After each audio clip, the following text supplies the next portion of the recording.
আদরের নাতির কান্না থামাতে চলন্ত ট্রেনে নিজের গায়ের চাদর দিয়ে দোলনা বানালেন দাদা।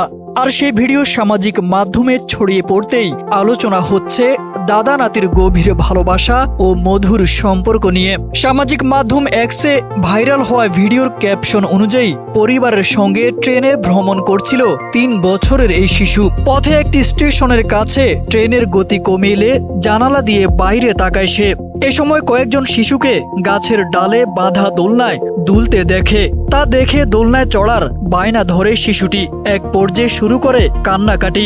নাতির কান্নায় অন্য যাত্রীরা বিরক্ত হলেও তাকে শান্ত করতে এগিয়ে আসেন দাদা। দ্রুত ট্রেনের সিটের উপরের চেইনের সঙ্গে নিজের চাদর বেঁধে বানিয়ে ফেলেন দোলনা।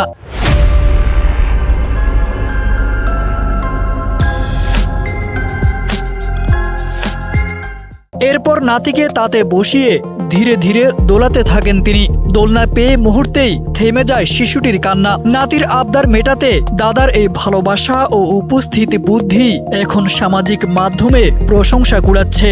অনেকে বলছেন দাদা নাতির এই জুটি যেন পৃথিবীর সেরা জুটি। তবে কেউ কেউ চলন্ত ট্রেনে এভাবে দোলনা বানানোকে ঝুঁকিপূর্ণ বলেও মন্তব্য করেছেন। ঘটনাটি ঠিক কখন বা কোন ট্রেনে ঘটেছে তা জানা না গেলেও ভিডিওটি ভারতের বলেই জানা গেছে।